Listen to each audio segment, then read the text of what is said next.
with 6 News at 5. 2 weeks until Election Day, and tonight is the final debate in the governor's race in a contest that appears to be getting closer. It's our top story at 5. Thanks for joining us. I'm Lauren Thompson. The second and final debate in the race for governor is set for 7 o'clock tonight. It's taking place at Oakland University in Rochester. There's a lot riding on this last face-to-face meeting between Governor Gretchen Whitmer and her Republican opponent, Tudor Dixon.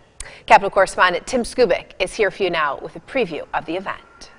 The stakes tonight are much higher in this final debate for Governor Gretchen Whitmer than they were at that first contest with Tudor Dixon. That's because after a strong performance in that debate and with the influx of millions of new dollars in belated TV advertising, the Republican challenger, Ms. Dixon, has turned this into a horse race, which is much closer than the governor's camp predicted or prefers.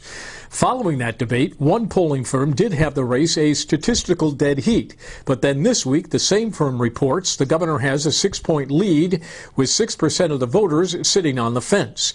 Ms. Dixon tonight will try to corral those undecideds, but her chances of getting all of them, according to 6 News pollster Bernie Porn, not that good.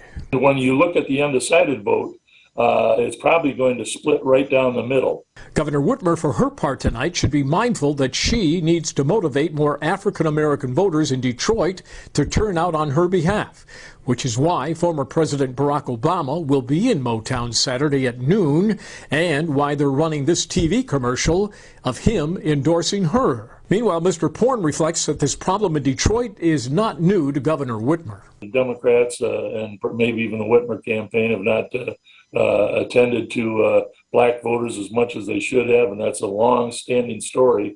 You can't just go into the black churches in the last weekend and expect turnout to be what it needs to be. With her opponent now nipping at her heels, will the incumbent tonight be more aggressive than in the last debate? And while voters expect the candidates to harp away at their opponent's shortfalls, they also want to hear the candidates on a more positive note. What is their vision for the future if elected? So Ms. Dixon and the governor will have to balance the attacks with a positive message. And if they hit too hard on the negatives, they run the risk of turning off the very voters that they need to win in tonight's debate. Here for you in Lansing, Tim Skubic, 6 News.